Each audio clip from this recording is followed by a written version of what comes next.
सरकार ने सभी राज्यों को लिखा पत्र, कहा करें पूरी तैयारी। नई दिल्ली, अप्रैल महीने में प्रत्येक दिन कोरोना से बचाव के लिए टीकाकरण किया जाएगा। केंद्र सरकार ने टीकाकरण कार्यक्रम में तेजी लाने के मकसद से अप्रैल के महीने में प्रत्येक दिन यानी गजेटेड छुट्टी के साथ साथ रविवार को भी निजी और सरकारी अस्पतालों में वैक्सीन लगाने का फैसला लिया है। इस संबंध में केंद्र सरकार ने सभी राज्यों को पत्र लिखकर निजी और सभी सरकारी अस्पतालों में पूरी तैयारी करने के निर्देश भी जारी कर दिए हैं।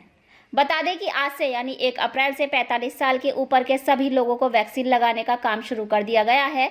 इसके लिए लोग कोविन ऐप पर गुरुवार से रजिस्ट्रेशन करवा सकेंगे और दोपहर 3 बजे के बाद ऑन साइट जाकर टीका लगवा सकते हैं। फिरोजाबाद जसराना थाना क्षेत्र में करीब 3.5 माह पूर्व हुए नाबालिग से दुराचार के मामले में पास्को स्पेशल कोर्ट ने आरोपी को दोषी मानते हुए उसे फांसी की सजा सुनाई है।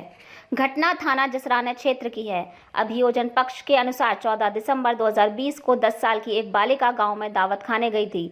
दावत खाने गांव का ही नीरज पुत्र प्रेमदास भी गया था। दावत खाने के बाद नीरज बच्ची को बहला फुसलाकर घर छोड़ने के बहाने ले गया। बच्ची के ना घर पहुंचने पर परिजनों ने उसकी खोजबीन की। तभी परिजनों को गांव के ही एक लड़के ने बताया कि आपकी बच्ची खेत में बेहोश हालत में पड़ी है। परिजन जब मौके पर पहुंचे तो देखा बच्ची के नाजुक अंगों से खून निकल रहा था। पूछताछ करने पर बच्ची ने बताया कि उसके साथ गाँव के ही नीरज ने दुष्कर्म किया है। पुलिस ने बालिका के पिता की तहरीर पर आरोपी के खिलाफ मुकदमा दर्ज किया था। स्थानीय लोगों का कहना, अस्पताल और डॉक्टर अलका राय कोई नहीं। इस मामले में स्वास्थ्य विभाग भी नहीं दे पा रहा है जवाब। बाराबंकी, पंजाब की रोपड़ जेल में बंद उत्तर प्रदेश का माफिया विधायक मुख्तार अंसारी बुधवार को मोहाली कोर्ट में पेश किया गया था। अब चर्चा उस एम्बुलेंस की है जिसमें उसे लेकर पुलिस कोर्ट पहुंची और फिर जेल अस्पताल ले जाया गया। उस निजी अस्पताल की एम्बुलेंस का रजिस्ट्रेशन उत्तर प्रदेश के बाराबंकी जनपद स्थित रफीनगर के श्याम अस्पताल में तैनात डॉक्टर अलका रॉय के नाम रजिस्टर्ड है, जबकि ये पता चला है कि इस अस्पताल और डॉक्टर अलका राय नाम का कोई भी यहाँ नहीं है। इस पूरे मामले में स्वास्थ्य विभाग अब चुप्पी साधे हुए है।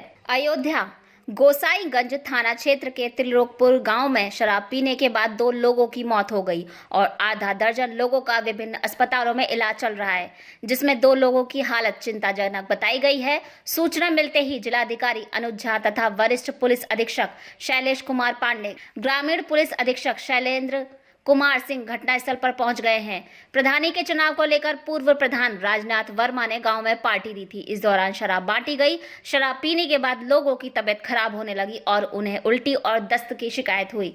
कुछ लोगों को आंखों के सामने अंधेरा छा गया।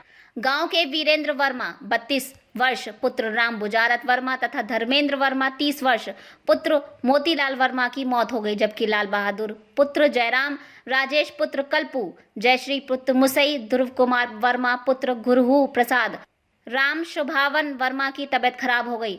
लाल बहादुर पुत्र जयराम तथा राजेश प्रजापति की हालत चिंताजनक बताई जा रही है। शुरुआत के पहले ही दिन दिल्ली मेरठ एक्सप्रेसवे में भिड़े वाहन। पहले दिन ही फेल हुई डायवर्जन की व्यवस्था। NHAI के अधिकारियों ने साधी चुप्पी। आपस में भिड़े 2 वाहन, देर से पहुंची चिकित्सीय सहायता। मेरठ, दिल्ली मेरठ एक्सप्रेसवे की शुरुआत के पहले ही दिन सुरक्षा की पोल खोलकर रख दी।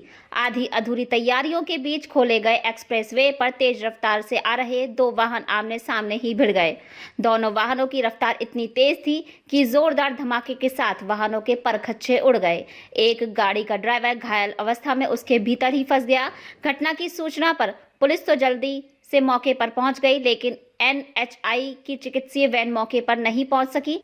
गाड़ी में फंसे ड्राइवर को निकालने के लिए पुलिस प्रयास करती रही। वहीं ड्राइवर का दर्द के मारे बुरा हाल था।